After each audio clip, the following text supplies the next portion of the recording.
30일 오후 전 세계가 주목하며 지켜보는 가운데 김정은 동지께서 판문각을 나서시어 도널드 트럼프 대통령과 판문점 분리선 앞에서 역사적인 상봉을 하셨습니다.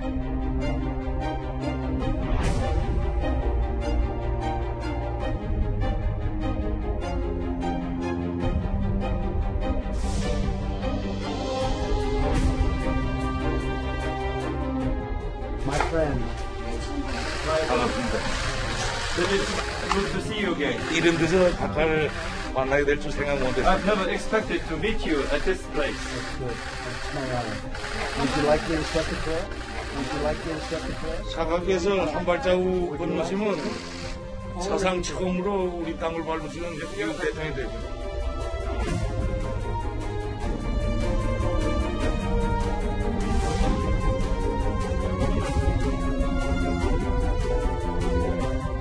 현재 북한은 대남 라인이든 결국 외교 라인이든 전반적으로 모든 정책적 사항을 점검하고 새로 판을 짜는 이런 시기이기 때문에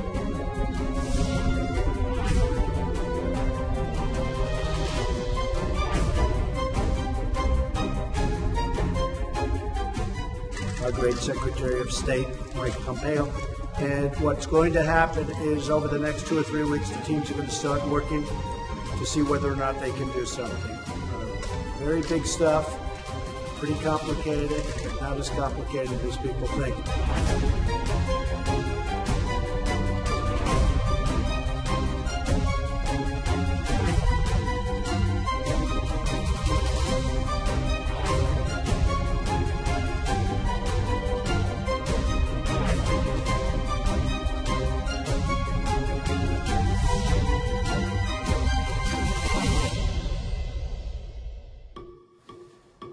예, 오늘 뉴스탑10은 앞서 예고해드린 대로 이 판문점 북미 회동 스포트라이트 뒤에 숨겨진 내막에 대해서 집중 조명해 보겠습니다.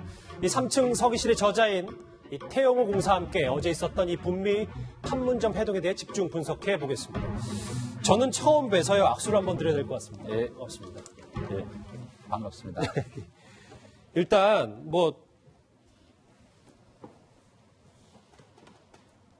오늘도 좀 심층 분석 좀 부탁드릴게요. 태 강사님, 어제 깜짝 회동을 좀 예상을 하셨는지요? 저는 전혀 저한테도 이제 뜻밖의 그런 시기였다 이렇게 저는 생각합니다. 이 트럼프 대통령과 김정은 사이에 이제 판문점 회담이 있기 며칠 전부터 트럼프 대통령이 판문점에 간 기회에 미북 정상회담이 있을까 말까라는 질문이 저한테 많이 제기됐습니다. 그런데 때마다 저는 뭐라고 이야기했는가 하면 금방 시진핑 주석이 북한을 다녀왔고 시진핑 주석이 G20에 가서 트럼프 대통령 그다음에 아베 총리 문재인 대통령이랑 쭉 만나면서 김정은을 대변해서 가서 중재 역할을 하기 때문에 그 중재 프로세스가 끝날 때까지 시진핑의 체면을 세워주는 방향에서 아마 김정은이가 아직 그 중재 프로세스가 끝나기 전에 트럼프 대통령은 먼저 만나지 않을 것이다. 이렇게 제가 생각했었는데 결국은 제 역측이 빗나가고 판문점에서 깜짝 회동이 이루어졌습니다. 그러면 말들이 많아요. 정말 초유의 트위터 제안으로 깜짝 회동이 정말 급박하게 이루어진 건지 이 자체도 태공사님께서도 정말 깜짝 회담이라고 보십니까? 저는 좀 다르게 생각합니다. 지금 전 세계 언론들 또 미국 언론들은 이번 정상회담은 트위터의 그런 위력 그걸 이제 보여주었다. 많은 사람들이 이렇게 이야기하는데 제가 판단하건대는 벌써 북한과 미국 사이에 트럼프 대통령의 친서가 북한에 도착할 때 이미 사전 조율 사업들이 진행돼 있었고 특히 가장 기본적인 이제 조율 사업은 비건 대표가 트럼프 대통령이 한국에 오기 전에 한 발 먼저 앞서서 한국에 들어왔습니다. 그렇죠. 들어오고 그다음 트럼프 대통령이 한국에 도착하기 전부터 벌써 판문점 주변에서 북한과의 협상에 이제 대기하고 있는 이런 이제 모양새를 제가 이제 볼 수 있었습니다. 그래서 이러한 과정을 쭉 놓고 보면 트럼프 대통령이 트위터에 만나서 악수를 한번 하면 좋겠다라고 올리는 그 시점에서는 북한과 미국 사이에 벌써 거의 한 80, 90% 정도는 만나자라는 큰 원칙적 틀거리는 합의됐는데 예. 여러 가지 가장 마지막 이제 실무적인 문제 때문에 결국은 확정 짓지 못하고 있다가 결국은 30일 날 긴급 이제 타결됐다. 저는 이렇게 생각합니다. 그러면 뭐 사실상 3차 정상회담으로 봐도 무방한 거죠? 당연히 이건 3차 정상회담이지. 뭐 딱 정상회담에서 합의가 나오거나 특별한 의제를 놓고 이제 했다기보다는 이번에 트럼프 대통령과 김정은이가 상당히 오랜 동안 만나서 얘기를 나누었습니다. 또 이번 회담에서 보면 여러 가지 합의점들도 있어요. 당장 이제 2주 내지 3주 내로 실무팀을 구성해서 실무 협상을 재개한다. 이러한 큰 불거리 쪽에서 합의가 이루어졌고 오늘 아침 북한 노동신문을 보면 그렇죠. 쌍방 사이에 충분한 우려점들에 대해서도 서로 이야기하고 교환했다라고 말하기 때문에 이번 판문점 상봉은 명실공히 이거는 3차 미북 정상회담이다. 저는 이렇게 판단합니다. 그러면 이제 좀 더 깊이 들어가 볼게요. 국제사회 이목이 판문점에 다 집중이 됐었는데 예. 김정은 위원장과 트럼프 대통령 모두 손해볼 것 없는 겁니까? 물론 이번 저 판문점 회동은 양 쌍방 사이에 이제 다 서로 윈윈하는 이런 결과를 내건데 예. 그러면 누가 더 여기서 많은 실력을 챙겼느냐 이렇게 본다면 저는 당연히 김정은이가 더 많은 그런 실리를 챙겼다. 저는 이렇게 생각합니다. 김정은 위원장이 더 실리를 챙겼다. 대단히 많은 실리를 챙겼다. 이렇게 생각합니다. 그 이유를 좀 구체적으로 풀어주신다면요. 네, 저는 이제 미북 정상회담이 일어나는 순간 이제 전 세계 언론들, 우리 한국 언론들은 다 같이 환성을 올렸습니다. 드디어 평화의 시계가 다시 움직이기 시작했다라고 이제 환성을 올렸는데 저는 반대로 이 판문점 이 해동이 이루어지는 과정을 통해서 저는 이런 환희 속에서 제 우려도 깊어졌습니다. 평화는 평화인데 어떤 평화냐? 저는 북핵 공전의 평화, 핵 있는 평화의 시계가 드디어 가동하기 시작했구나. 비핵화가 아니라요. 예, 핵 있는 평화, 핵 공전의 평화의 시계가 다시 가동하기 시작했구나. 저는 이렇게 생각했습니다. 그 얘기인 즉슨 이제 미국도 북한과 접촉을 할 때 그걸 다 염두에 두고 비핵화가 본인들이 제시할 카드가 아니라는 거, 이 뜻인 거잖아요. 예. 제가 왜 그렇게 생각했는가 하면, 제가 가장 중시한 것은 그 트럼프 대통령이 이제 그 정상회담을 하기 전부터 무슨 문제가 가장 큰 이슈인가 하면 결국은 군사 분리선을 넘어서서 북한 땅을 트럼프 대통령이 먼저 밟겠느냐 안 밟겠느냐 이 문제가 가장 큰 이슈가 되어 왔는데 지금 뭐 사진에도 나오긴 합니다. 예, 그렇습니다. 이번에 트럼프 대통령은 과감하게 먼저 분리선을 넘어서 이제 북한 땅을 밟았습니다. 그런데 저는 이 장면을 보면서 문득 어떤 생각이 드는가 하면 1972년도에 미국 대통령 닉슨이 예. 처음으로 중국 땅을 찾아가서 중국 땅에 첫 발을 디디던 그 장면이 저한테는 생각났습니다. 예. 예, 왜 그렇게 제가 이제 생각하는가. 이거는 지금까지 전직 미국 대통령들은 절대 이제 북한에 먼저 이제 찾아가지 않고 북한을 계속 견제하고 봉쇄하고 고립시키는 게 미국의 정책이었습니다. 그렇죠. 그런데 결국은 이번에 미국 트럼프 대통령이 처음으로 북한에 발을 디뎌놓은 이것은 결국은 북한이 핵 보유국임을 또 핵을 완성했음을 선언한 다음에야 결국은 미국 대통령이 북한 땅에 처음 발을 들어놓는 이러한 장면이 연출됐습니다. 그러면 지금 현재 이러한 상황은 지금 1972년, 1960년대 말 중국과 미국 사이에 있었던 일을 재현하고 있습니다.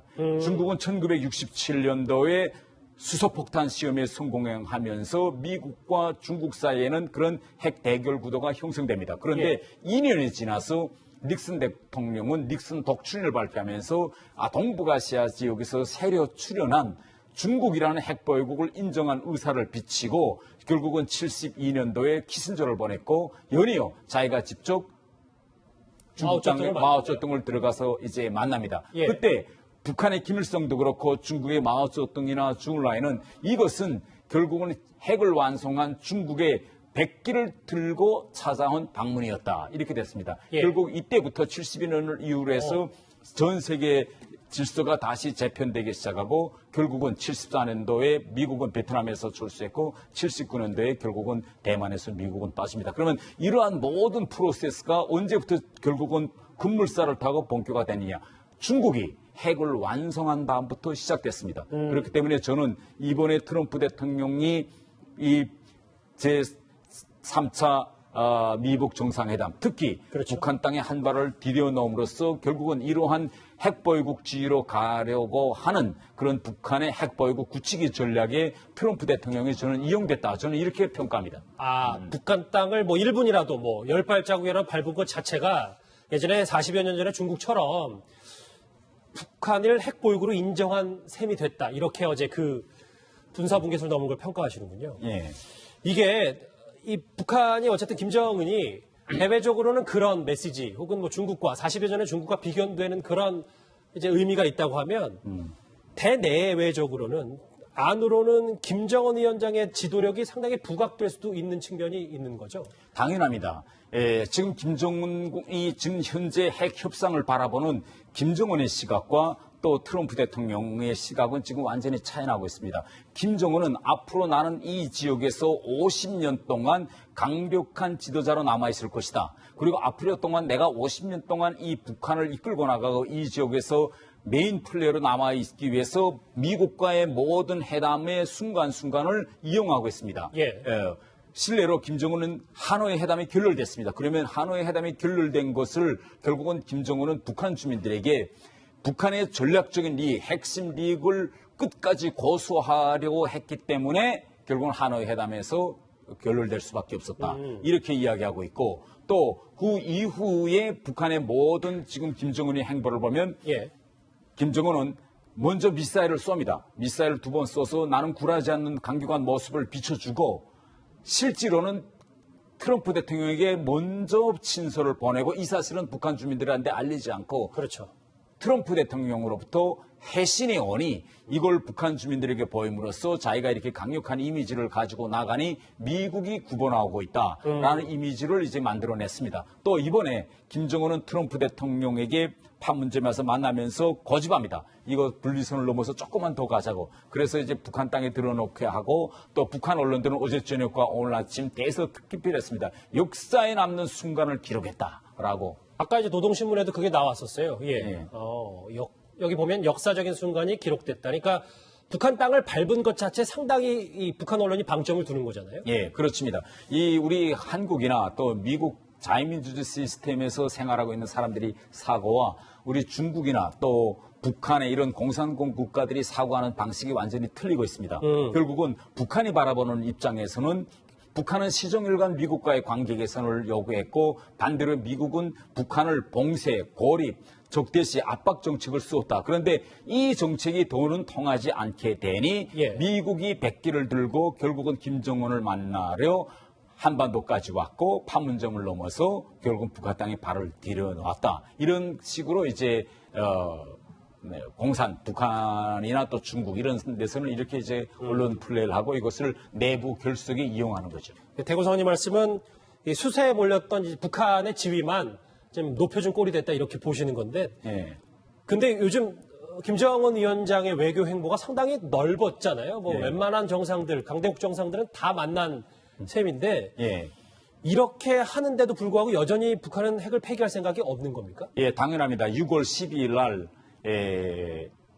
싱가포르 합의 1주년을 맞으면서 노동신문 1면에 장편 기사가 실렸습니다. 이 장편 기사의 핵심은 북한은 바로 핵무기라는 이런 전쟁 억제력을 가지기 때문에 동북아시아 정치 무대의 중심 국가가 됐고 또 김정은은 북한을 강국 반열에 올려세웠다라고 이야기합니다. 그러면 우리가 한번 지난 1년 동안에 있은 이런 사변적인 일들을 뒤돌아보겠습니다. 2018년 4.27 판문점 선언으로부터 어제 6.30 미북 정상회담까지 북한은 지난 1년간 핵미사일은 그대로 가지고 있으면서 우리 한국과는 4차, 어제까지 포함하면 4차 정상회담, 미국과는 3차 정상회담, 중국과는 5차 정상회담, 그 다음 푸틴과는 1차 정상회담을 해서 결국은 13번이나 정상회담을 할게요. 여기에 싱가포르, 베트남, 쿠바까지 하면 더 많습니다. 그러면 지난 핵미사일을 가지고 4.27 판문점 선언부터 시작해서 어제까지 쭉 놓고 보면 북한은 14개월이라는 이 짧은 기간에 북한 역사상에서는 일어날 수도 없는 이런 정상회견을 거의 매달 했다는 이런 셈입니다. 그러면 그렇네요. 어떻게 이렇게 북한이 이렇게 활기찬 정상회견을 할 수 있냐. 바로 북한은 현재서는 핵무기를 가졌기 때문에 북한을 중심으로 해서 주변 국가들이 결국은 북한을 다 찾아오고 이 지역에서 북한은 결국은 메인 플레이어로 등장했다. 이런 이제 프레임워크와 이미지를 북한 주민들에게 지금 각인시키고 있다. 이렇게 볼 수 있겠습니다. 그러면 결국은 이제 트럼프 대통령이 미사일만 안 쏘면 되고 글쎄 뭐 추가 제재는 이 정도면 하지 않겠다는 트럼프 대통령의 속내를 김정은 위원장이 잘 이용하고 있다 이렇게 봐야 되겠네요. 예, 당연합니다. 지금 우리가 그 미국의 대북 정책에서 좀 우리가 구체적으로 분명히 짚고 넘어가야 할 측면이 있다고 저는 생각합니다. 예. 북한은 이미 핵무기를 완성했다고 하고 저들은 핵국가임을 선포했습니다. 병진도선의 승리라고 이제 선포했죠. 그래서 북한의 지금 핵과 ICBM의 나이는 1년 6개월이 지났습니다. 그러면 이렇게 지금 북한의 핵미사일의 연령은 지금 계속 수명은 길어지고 있어요. 그렇죠. 그런데 반대로 이 북한의 핵미사일을 폐기하려면 결국은 어떻게 됐습니까? 핵미사일 한 개도 폐기 못했어요. 그러면 이 미사일 폐기를 강제화하려면 대북제재도 추가돼가지고 대북제재의 폭이 상승되어야 합니다.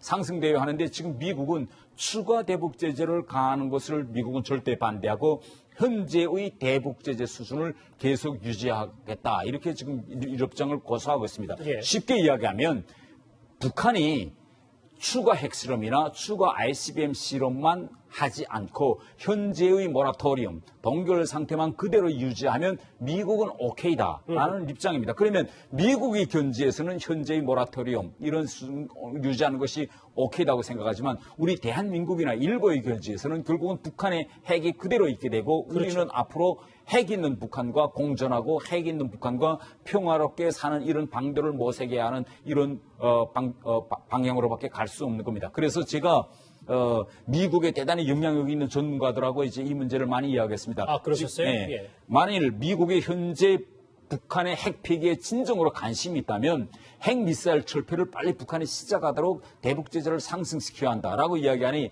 미국 전문가들의 지금 생각은 뭐냐면 북한의 비핵화, 핵 폐기도 중요하다. 그러나 현 시점에서 비핵화가 중요하다고 해서 미국이 북한에 대한 대북 제재를 상승시키면 북한에서 수많은 애매한 사람들이 굶주리게 되고 기아 현상이 일어나고 영양 결핍 현상이 일어나 인도주의 재난과 참사가 일어날 수 있다. 그러면 미국의 가치관으로서는 비핵화를 실현한다고 하면서 그런 인도주의 참사나 재난이 일어나는 것도 미국은 바라지 않는다. 이겁니다. 그러면 결국은 미국은 북한 주민들이 고통받는 걸 피하려고 제재를 상승시키지 않고 현 제재를 그대로 유지한다. 이것은 결국은 비핵화보다도 여기에 미국이 중심을 둔다고 생각하면 예. 결국은 미국은 북한의 핵 폐기 이것보다도 현 상황 관리, 모라토리엄 유지 방향으로 지금 미국은 가고 있다. 저는 이렇게 판단합니다. 이태공상님의 이 분석을 조금 더 곱씹어 봐야 될 부분이 참 많은 것 같아요. 아까 근데 사전에 저희가 잠깐 저와 말씀을 나누셨을 때 시진핑 얘기를 잠깐 하셨는데 저희가 지금 트럼프 대통령에 집중을 했지만 시진핑 주석이 화가 났을 거라는 분석을 하셨어요? 예. 저는 어떻게 해서 원래 판단하면 시진핑 주석을 이제 북한이 맞이하고 잘 환대해서 보내서 시진핑 주석으로부터 김정은이가 많은 것을 받아내고 한동안은 시진핑 주석의 체면을 세워주는 방향에서 중재 역할을 많이 시킬 것이다. 이렇게 생각했었는데 결국 어제 벌어진 상황을 보면 김정은이가 시진핑 주석 방문을 통해서 물론 좀 받아냈겠지만 그렇게 기대치에 미치지 못하지 않느냐 이런 걸 이제 느낄 수 있고 다른 하나는 어제 판문점에서 있은 미북 정상회담에 대한 중국 언론들의 보도 내용이 좀 약간 좀 이상했습니다. 실례를 들면 어제 회동이 진행되기 시작하면서 중국의 이제 주요 언론들이 인터넷을 통해서 긴급 속보로 보도하기 시작했는데 예. 저녁에 가장 중요한 이제 중국의 기본 언론 매체인 CCTV의 기본 저녁 뉴스 이제 시몬리엔바오에서 이 문제가 나오지 않았어요. 그리고 중국 영문 TV, CCTV에서만 이제 GMTV에서만 이 판문점 회동이 나왔고 그 다음 인민일보 인터넷판에 보도됐는데 기본 인민일보 여기에서는 이 문제가 크게 부각되지 않고 환구시보라는 인민일보 산하 이제 이 언론에서 돌아왔습니다. 그러면 지난 시기 이걸 보면 중국 언론들이 이렇게 한반도 문제는 가장 톱 뉴스로 엄청나게 다뤘는데 어제 저녁 중국 언론들이 하는 걸 보면 약간 그런 북한의 소위 북한식으로 표현하면 뭐 등거리 외교, 저팔계 외교 여러 식으로 표현하는데 중국과도 슬쩍하고 미국과도 슬쩍하고 하라고 하면서 이렇게 가운데서 이제 등거리 외교를 하는 데 대해서 좀 중국이 약간 좀 불만을 가지고 있지 않냐라는 생각도 듭니다. 태권사님 이 화면 한번 보실까요? 그래서 지금 이 말씀을 하신 겁니까? 그러니까 어제 판문점 회동 말고 그 전에 시진핑 주석이 평양에서 함께 평양을 찾았었잖아요. 예. 당시에 시진핑 주석에게 김정은 위원장이 이제 생각만큼 원조를 못 받았기 때문에 어떤 이런 외교 행동들이 나오는 겁니까? 물론 완전히 못 받았진 않고 김정은이가 기대의 수치만큼은 받지를 못했고 또 시진핑 주석도 제가 판단하건대는 미국과 이런 무역전쟁이라는 이런 부담을 안고 있기 때문에 김정은이가 요구하고 있는 이 모든 것은 다 들어줄 수 없지 않았느냐. 이런 미묘한 갈등 때문에 결국은 김정은도 다시 미국과의 협상에 눈길을 돌리지 않으면 안 될 이런 처지에 있다. 저는 이렇게 이제 판단하게 됩니다. 평양에서 만났을 때 생각보다 원하는 수준의 이런 지원과 원조가 없었나 그럴 수도 있겠군요. 만약 김정은이가 시진핑으로부터 충분히 받아냈다면 결국은 김정은은 이것을 위해서라도 시진핑의 체면을 세워주었어야 될 겁니다. 그런데 어제 이 회동을 통해서 결국은 어떻게 됐습니까? 갑자기 동북에서 올라가던 중국 시진핑의 역할은 다시 또 미묘해지고 다시 트럼프 대통령이나 또 우리 문재인 대통령의 중재 역할 이런 게 다시 각광을 받고 있는 이런 이제 구도가 돼가고 있다 이렇게 판단합니다. 이해됐어요. 이 부분도 좀 더 짚어봐야 되지만 저희가 준비된 시간이 있어서 하나하나 꼭꼭 씹어서 볼 부분도 있고 이 부분도 얘기를 좀 해봐야 될 것 같아요. 어제 하노이 팀 다 사라졌거든요. 근데 이 외교 라인이 통일전선부에서 외무성 라인으로 바뀐 게 오히려 더 앞으로 협상에서 좀 안 좋아질 수 있다는 분석도 하셨어요. 솔직히 말하면 지금까지 지난 30년 동안 미국과의 북핵 협상은 지금 보시는 것처럼 이용호나 최선이나 이런 베테랑 외교관들이 주도해 왔는데 그렇죠. 처음 지난해에 판문점 선언이 채택된 이후부터 싱가포르 하노이까지 가면서 김영철 말하자면 대나라인의 총수가 대남과 북핵 협상을 총괄하는 컨트롤 타워 센터에 올라앉았습니다. 그렇죠. 이렇게 되면서 이제 한동안 잘 되는 것처럼 보이는데 하노이 회담에서 결국은 실패했습니다. 근데 실패했는데 이 실패한 하노이 회담에서 김영철 라인은 엄청난 협상 전술에서 착오를 범했습니다. 그래서 어떤 착오를 범했는가 하면 북한의 외무성 라인은 항상 미국과의 협상에서 절대 흔들면 안 되는 원칙이 있습니다. 이 원칙이 뭔가 하면 미국하고 협상할 때는 항상 정치 군사적인 문제를 전면에 들고 적대시 정책 철폐, 합동군사연습 중지, 핵 자산 반입 같은 정치 군사적 문제를 앞에 놓고 미국을 몰아야 한다. 그리고 만약 제재 문제 같은 거 있다면 여기에다가 슬쩍 덤으로 씌워놔가지고 받아야 됩니다. 왜 그러냐면 미국과 협상을 해보면 제가 북한에 있을 때 이제 외교관들을 써서 항상 이야기하는 게 미국은 북한과의 협상에서 제일 미국이 다르게 꺼려하는 것이 바로 군사적인 문제입니다. 북한이라는 작은 나라가 미국 보고 아이고 한반도에서 무기를 내가라, 군사훈련을 중지하라, 일본과 감에서 핵자산을 줄여라 하라면 거기에 나온 미 국무성 라인은 이런 문제를 다룰 수도 없어요. 다룰 수도 없는 문제를 북한이 계속 요구하고 있는데 북한 협상 라인과 미국 협상 라인이 구조적으로 다른 것은 미국은 일반적으로 다 정무직입니다. 1, 2년 협상하다가 또 나가는데 이런 정무직으로 단기간에 일하는 사람은 시간의 촉박에 쫓길 수밖에 없습니다. 자기가 있는 기간에 그 무엇인가 만들어내야 됩니다. 반면 이분들은 베테랑이니까 이 사람 30년 동안 하기 때문에 이분들은 상당히 오랜 기간 갈 수 있습니다. 그렇기 때문에 결국은 마지막에는 미국은 그 무엇인가 타협하기 위해서 북한이 요구하는 걸 들어줄 수밖에 없는데 그런 데다가 제재 문제를 끼워넣었어야 됩니다. 그런데 이번에 김영철은 김정은이가 너무 제재 문제에 집착하다니까 트럼프 대통령을 만나자마자 시작부터 영변을 포기하겠으니까 제재 5개 해결해 주세요라고 시작부터 제재 문제를 터뜨려 놓았습니다. 그래서 하노이가 실패한 거다. 이게 결국은 북한의 가장 취약한 부분을 노출시켰다. 그래서 그러면 물론 김정은이가 한 일이지만은 이렇게 누가 권위하고 이러한 전술을 짠 건 누구냐. 그래서 이번에 보다시피 하노이 회담 때 라인은 다 없어졌습니다. 김영철, 그다음에 그 뒤에 김혁철, 박철, 김성해, 지어 통역까지도 쭉 없어지고 결국은 새로운 실무팀이 이제부터 등판할 것입니다. 태공사님, 원고에는 없는 건데 예. 얘기를 쭉 들어보니까 그러면 이 베테랑 외교관들이 전면에 세웠잖아요. 그럼 이제 트럼프 대통령이 제안한 백악관 초청, 백악관 방문, 예. 김정은 위원장은 하지 않겠네요. 아니, 제 생각에는 반대로 생각합니다. 어제 김정은은 미국에 갈 수 있는 명분을 충분히 세웠습니다. 왜? 예. 적국의 수장을 먼저 북한 땅을 밟게 했습니다. 밟게 했기 때문에 결국은 북한은 이것을 큰 승리로 생각하고 있기 때문에 앞으로 김정은이가 미국 백악관을 찾아간다라고 해도 북한 사람들로서는 아무런 부담을 가질 그런 일이 아닙니다. 왜? 미국이 북한은 필경 북한 주민들에게 내부 강연들에서 트럼프 대통령이 백기를 들고 찾아왔다 이렇게 선전할 것이기 때문에 김정은으로서는 앞으로 이제 미국과 여러 가지 폭넓은 협상을 할 수 있는 그런 여건을 마련했다 이렇게 볼 수 있습니다. 워싱턴을 찾을 수도 있겠군요. 예. 태공사님이 또 하나 흥미로운 얘기를 하나 해주셨던 게 바로 통역관 얘기예요. 왜냐하면 이제 하노이 때도 여러 가지 통역관 얘기가 많았었는데 이제 화면 한번 보시면 그 여러 가지 설들이 있었는데 저는 이 석원혁 이름 석자를 처음 들었습니다. 어떤 사람입니까? 이 석원혁은 제가 1998년부터 2000년 사이에 스웨덴에서 근무했습니다. 그때 대사관 했을 때 이 석원혁은 중학교 학생으로서 아버지를 따라서 이제 스웨덴에 왔어요. 그래서 아버지가 무역성에서 파견한 무역서기관이었는데 스웨덴 국제학교 영어를 가르치는 국제학교에서 중등교육과정을 마치고 이제 북한에 가서 외국대학을 졸업하고 이제 미국국에 들어갔는데 그때 이제 영어를 상당히 잘해서 데니스 로드맨 말하자면 김정은이가 북한에서 정권을 잡은 다음 처음으로 데니스 로드맨이라는 이제 미국인을 초청해서 그때 외교를 벌였는데 그때 통역으로 이제 나갔었습니다. 나갔다가 한동안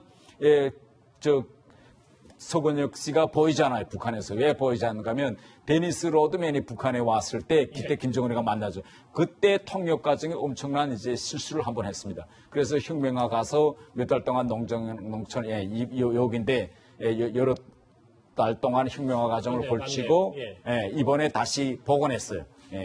그래서 그런 이제 경력을 갖춘. 아니, 보니까 사람이다. 저는 석원혁이라는 이름 석자도 사실 태공사님이 말씀하시기 전에 지금 그 과거의 여성 통역관 말고 그냥 새로운 남성 통역관이 바뀌었다고 생각했는데 이름도 사실상 처음으로 공개된 거예요. 몇 년 동안 이제 미국 사업에 직접 관여했고 그 다음에 이제 조선중앙통신사 사장이 미국 AP 통신사에 초청으로 미국을 갔을 때도 이제 같이 미국 AP 통신사를 방문한 그런 이제 경력을 가지고 있는 이런 통역이라고 이제 볼 수 있겠습니다. 아, 그렇군요.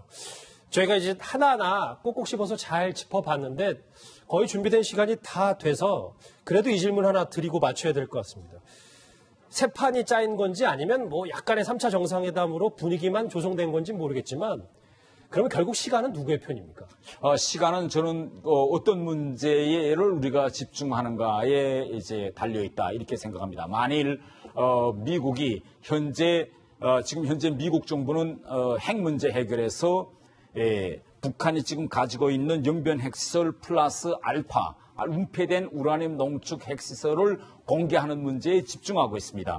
그런데 저 같은 사람은 그것도 물론 중요하지만 가장 중요한 것은 이미 완성해 놓은 북한의 핵미사일을 폐기하기 시작하는 과정이 결국은 제재 해제의 시작이다. 저는 이렇게 이제 판단하고 있습니다. 만일 미국이 싱가포르나 하노이에서처럼 이미 완성된 핵미사일을 폐기하는 문제를 계속 비켜간다면 결국은 이 지역에서 북한의 핵보유국 굳히기 전략은 실현되는 과정으로 갈 것이고 시간은 김정은 편에 유리하게 흐를 것이다. 그러면 오늘 이 시점에서 지금 우리는 이 평화가 도래하고 평화의 시계가 다시 움직이기 시작했다고 한성을 올리지만은 아니, 보여지는 건 그랬어요. 그렇죠. 10년 후에 오늘을 뒤돌아보면 이 지역에서 완전히 핵보유국으로서 정상국가로 변화된 북한이라는 실체를 보게 될 것입니다. 10년 후에 어제를 되돌려 보면 지금과는 좀 다른 생각이 들 것이다. 이런 분석이시군요. 좀 더 얘기를 나누고 싶은데 준비된 시간이 여기까지여서 여기서 마치도록 하겠습니다. 지금까지 태영호 전 영국 주재 북한공사와 함께 어제 진행됐던 남북미 판문점 회동 긴급 분석해봤습니다. 귀한 시간 내주셔서 감사합니다. 예, 입니다.